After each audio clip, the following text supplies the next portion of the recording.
he tells me it's going to be okay. And then I said, thank God. And then I realized I'm talking to God as I said, thank God. And then I said, can I tell you to thank yourself? Do you listen to your own advice? I'm so overwhelmed. I'm just so overwhelmed. And he goes, I'm not pacing back and forth in front of the throne trying to figure out how to get you out of this one. I said, well, I am. I'm pacing back and forth right in front of the throne trying to figure out how you can get me out of this one. And he goes, yes, my child, I know, hence why we're having this conversation right now. And I went, oh. He says, all right now, pen and paper. So that's code for message. I like how he even uses co-workers. That's code too. So his message was, if you struggle with empathy and vulnerability, it is most often because you had a mother who was emotionally unavailable. Primarily. He said could be father or even both for some. He says by encouraging only intermittent empathy, though, you're lying to yourself if you think you can't be full of charisma, but be compassionate too. So he says true nature of a human being is correctiveness, is comfort, is love, being able to connect to the people that are in our tribe or in society.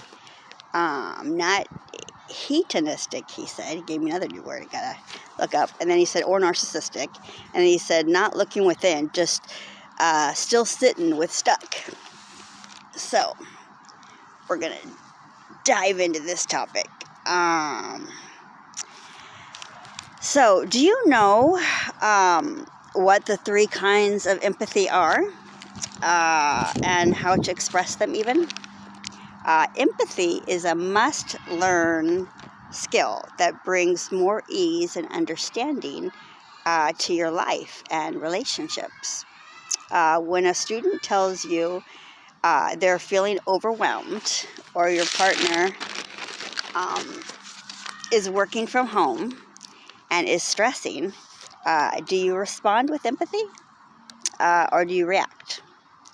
Or how would you respond if your partner expressed fear, sadness, and anger, telling you they lost their job?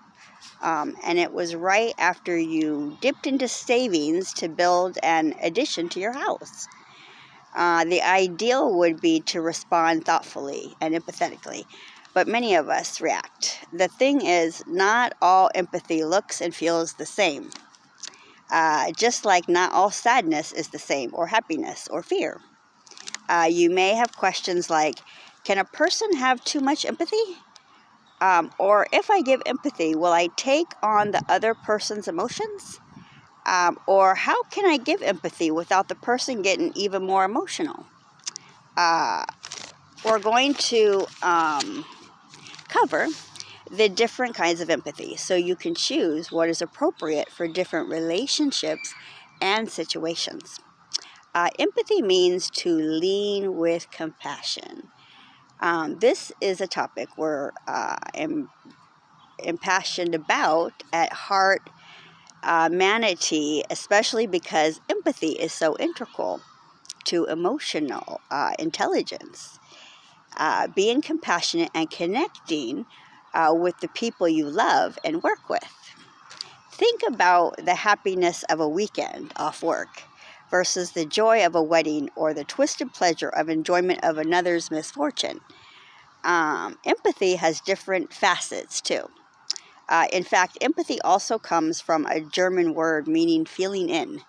And just as there are many ways to feel, there are also multiple ways to experience empathy. So let's begin with the basics. What is the definition of empathy? From an emotional standpoint, it's the ability to imagine what someone else might be thinking or feeling. from a human and vulnerability perspective, and according to Brené Brown, I think her name is, empathy is communicating that incredible healing message of you're not alone. The three types of empathy that psychologists have defined are the cognitive, emotional, and compassionate. As an aside, it's worth noting that empathy is a relatively new idea and is still being defined by social and cognitive psychologists. The term's only been around for about a century, but over the course of its existence, its meaning has continually changed.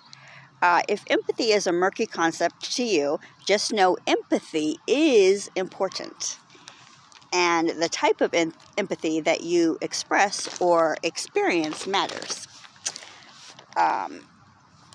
Cognitive, emotional, and compassionate empathy all manifest in different ways. Reflecting on your own experiences at home, at the office, or with friends and family, it won't take long for you to notice the different types in your own life. There are plentiful examples on TV, in politics, and in pop culture to draw from as well. However, many of them exhibit a lack of emotional intelligence too. See if you can tell the difference between when a person is responding with empathy or not. Can you learn empathy as an adult? Yes. Empathy training is effective. Dig in now to increase your skills. Cognitive empathy definition is simply knowing how the other person feels and what they might be thinking, sometimes called perspective taking. Thought, understanding, intellect,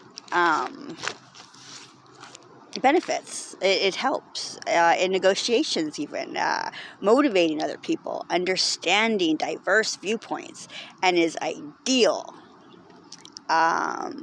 Pitfalls is it can be disconnecting from or ignoring deep emotions. It doesn't put you in another's shoes in a felt sense. Cognitive empathy is about thought as much as emotion. It is defined by knowing, understanding, or comprehending on an intellectual level. As most of us know, to understand sadness is not the same as feeling sadness. I suspect that if I came home upset about losing a job, my partner would respond this way. In the same way that a doctor can look at a sick patient and try to understand the parts of the illness rather than dive into the patient's emotions. Cognitive empathy responds to a problem, with brain power. An engineer turns his brain on high gear in stressful situations. You could say it's the way some people are wired to understand emotions in terms of why they make sense for humans in certain situations. This type of empathy can be a huge asset in circumstances where you need to get inside another person's head or interact with tact and understanding. We talk about using cognitive as a leader. So, and then there's emotional empathy. Just like it sounds, involves directly feeling the emotions that another person is feeling. You've probably heard of the term empath, meaning a person with the ability to fully take on the emotional and mental state of another. The quote that comes to mind is, I have a lot of feelings. This type of response might seem disconnected from the brain and thinking, but emotional empathy is actually deeply rooted in a human's mirror neurons. When your partner or anyone you deeply love comes to you in tears, it's a natural response to feel that pull on your heartstrings, like crying at a wedding or cringing when someone stubs their toe in front of you. It's a deep-seated gut reaction that often feels like a visceral human response. Connecting with another human in this way is intimate and can be, an asset in forming a strong bond, right? Like cognitive, emotional empathy has its flip side. One downside of emotional empathy occurs when people lack the ability to manage their own distressing emotions. This can be psychological exhaustion that leads to burnout. Feeling too much can make even small interactions overwhelming. Compassionate empathy. With this kind of empathy, we're not only understanding a person's predicament and feel with them, but are spontaneously moved to help if needed. It is concerned with your intellect, emotion, and action. The benefit is it considers the whole person. The pitfalls are few. So this is the type of empathy that we're most often striving for. The majority of the time, anyway. So compassionate empathy is ideal. Cognitive may be fitting for the workplace, monetary negotiations, or a surgeon's office. Emotional may be the first response with children and for our loved ones. Compassionate strikes a powerful balance of the two. In fact, it could even be used today for your teen doing hours of schoolwork online and feeling overwhelmed during the school year or bored in the summer. Feelings of the heart and thoughts of the brain are not opposites. They are intricately connected. When your employee or loved one comes to you with a problem in tears, you want to understand the why they are upset, and you also want to provide comfort by sharing in their emotional experience and hopefully helping the integration and healing. It's a lot to handle. Many of us skew to one side or the other, more thinking or more feeling, more fixing or more commiserating. Compassionate empathy is taking the middle ground and using your emotional intelligence to effectively respond to the situation with loving detachment. We don't get sucked in and take on the person's burden or feeling. We balance mindfulness with compassion when expressed genuinely. Being authentic when giving empathy is key. When I think of empathy, I often think of a teeter-totter. So going too far into another person's psyche and you risk losing yourself. Avoid being authentically interested in the person's experience, and you are missing out on an integral part of the human experience. Is too much feeling inappropriate or too little hurtful? The truth is, not all situations are the same. Just like not all types of empathy are the same. Can you think of one example of each type of empathy in your own life? Probably more than one. Hopefully you encountered compassionate empathy at some point. Any type of empathy takes emotional fitness and practice, just like any balancing act.